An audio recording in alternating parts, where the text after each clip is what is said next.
next order of business is the May meeting of ownership. And one of the most recent posts on ProFootballTalk.com is about the Tush Push and it being now part of a much larger picture that could potentially get it through to pass. And I'll give you the floor on what you think is going to happen with the Tush Push. And this all came up during the league meetings when the Packers had a very specific proposal that would have outlawed immediate pushing of the player who receives the snap. Well, that introduces all sorts of potential for inconsistencies. What does immediate mean? Is it a second? How do we measure it? Could you imagine what would have happened if flag gets thrown after a tush push and there's an interpretation by the officials that it was too early and it takes a touchdown off the board in a playoff game? So that was a bad proposal from the get-go. It began to pivot at Palm Beach to this idea of let's just get rid of all pushing. That's the easiest way to do it. We'll get rid of all pushing downfield anywhere. And that is the direction in which the wind is blowing very strongly right now. All pushing is going to be eliminated. And this all started because, frankly, they had a rule on the books against pushing and pulling of a ball carrier in 2006, in part because they recognized they never throw a flag for pushing a ball carrier. In fact, there hasn't been a penalty called for assisting a runner since the 1991 playoffs.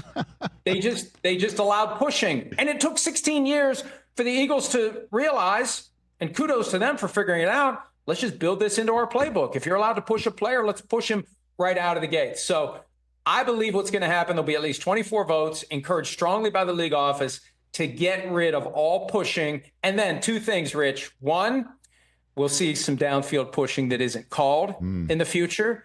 And two, the Eagles are still going to have a pretty damn effective quarterback sneak that they'll still use. And they'll still get 4th and 1, 4th and 2, 3rd and 2. They basically take 1st and 10 and shrink it down to 1st and 8. That quarterback sneak is largely driven by the push up front, not the push from behind. Interesting, Mike, because, I mean, if you think about it, the vote, even with the language that you just pointed out, is still so widely open to interpretation that the unintended consequence, which is the way a lot of owners vote on these rules, is like, if we say yes, what's going to happen that we don't intend, and thus extrapolate it out, and thus they might say no because of it. Even with all of that language, it was split right down the middle. So if now you're saying the language is clearer to just remove any pushing or pulling anywhere on the field, you might get enough votes to get this out of the game. And I'm wondering if that is in fact in the cards in a couple of days. Let's be clear that I'm the one saying this, not you. I don't want to get you in any trouble. I'm used to it. This ties back to the Falcons. Rich McKay has been the chairman of the competition committee forever.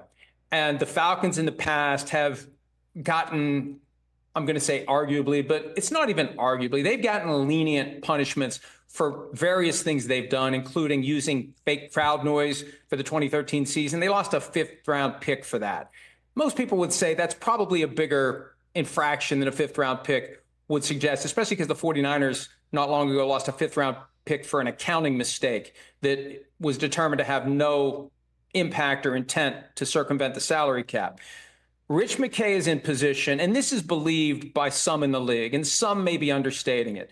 Rich McKay is in position to push through whatever the league office wants. He's been the chair of that competition committee forever. People have been saying, hey, why don't we rotate that position out? This is a conduit to get the competition committee to get behind what the league wants to do. And even though this proposal came from the Packers, the proposal to change the playoff seating came from the Lions. And then team president Rod Wood blurted out that the league approached them and offered to partner on this. So it looked like a team proposal, but the league wanted it. Bottom line, the league wants this. The commissioner wants this. If you listen to the things he says, it's lurking there, not even all that far between the lines. If he wants it, he's going to get it. There's going to be 24 votes to get rid of all pushing come May 20, May 21, when the owners get together in Minneapolis. Mike Florio, well, gee, we're out of time now if you're going to talk like that. Yeah, we got to go.